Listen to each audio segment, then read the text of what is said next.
Alors voilà, je m'essaye à nouveau avec ce genre de choses.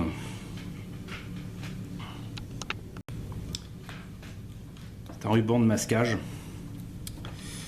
D'habitude ça coûte très cher, notamment avec les marques de Tamiya. J'en ai sorti et puis finalement j'ai essayé ça pour prêter des ailes de TIE Fighter Easy Kit Pocket, qui a un peu changé de nom chez Revell et qu'il faut peindre. Voilà. Donc du coup il me fallait quand même du ruban de masquage.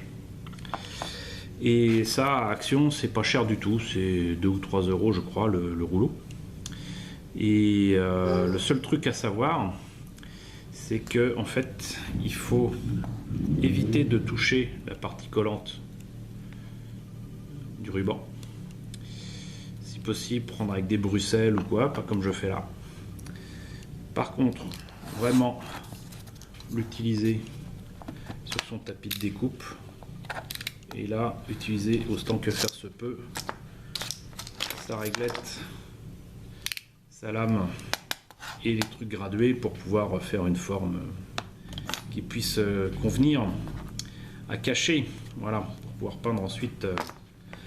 Sinon au pinceau, ici je l'ai fait tout simplement à la bombe. On va voir ce que ça donne.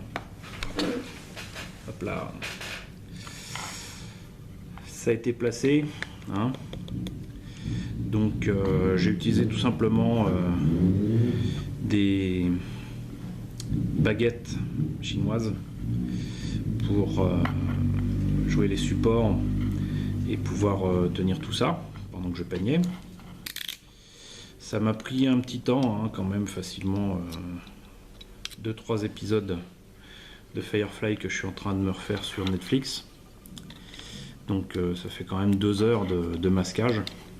Mais si je me suis pas trop foiré, normalement ça devrait être bon. Parce que le problème, moi, que je rencontre souvent avec ce genre de choses, c'est que les trucs ne tiennent pas, que j'ai mal collé, que j'ai oublié un truc, et forcément ça m'énerve. D'autant que ces trucs-là, ça coûte super cher. Alors qu'est-ce que ça donne pour l'instant ici ? C'est pas trop mal, je vois quand même des trucs à reprendre. Mais ça permet quand même d'avoir des beaux panneaux noirs. On va continuer. Qu'est-ce que je peux vous dire de plus sur cette technique ? C'est vraiment fait pour les gens patients, pas comme moi.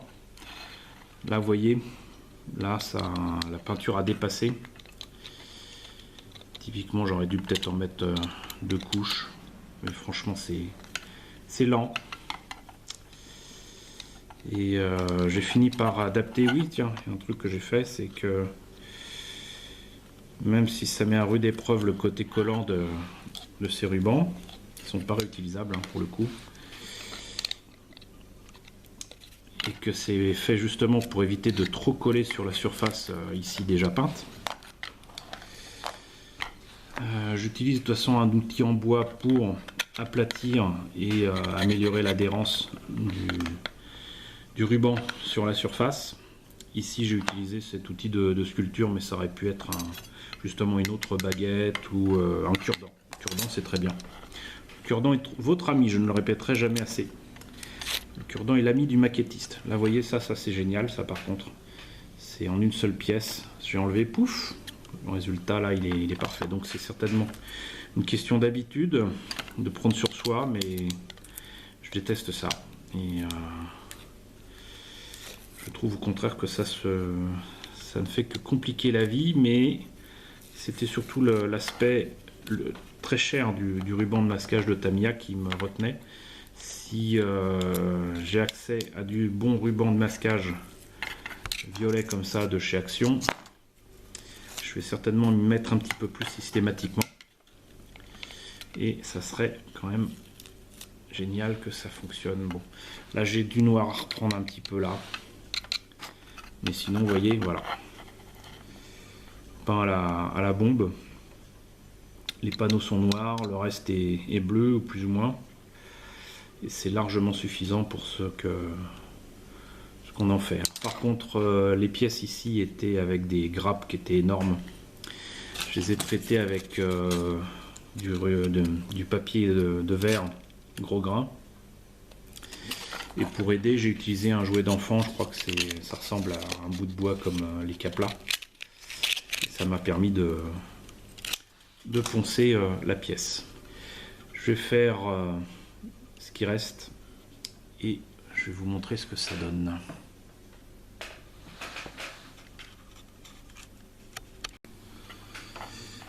Alors typiquement, je me rends compte que c'est quand même plus pratique de prendre sur le bord interne, c'est n'importe quoi, sur partie là. J'essaie de prendre la totalité, hop, comme une épluchure de patate. Et ça c'est cool. Prouve aussi que moins je fais de morceaux, plus c'est facile à enlever. Cela dit, j'ai encore des petits problèmes ici, mais rien qui ne soit rattrapable avec un petit coup de peinture.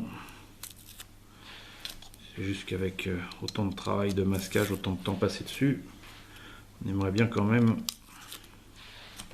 que ce soit impeccable, mais je suis pas trop mécontent. Voilà. Ça va.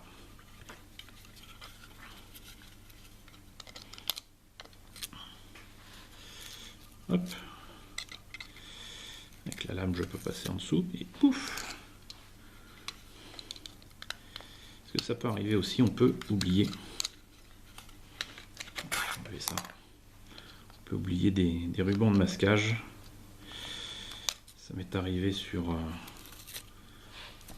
la version de Battlestar Tiger Shark. J'en rigole après, mais sur le moment, je ne suis pas spécialement heureux.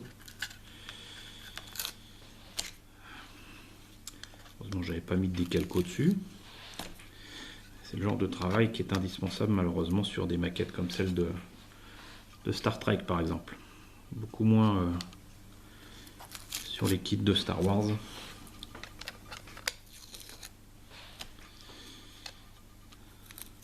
Voilà, et bien écoutez, je pense qu'on peut dire que l'expérience est réussie.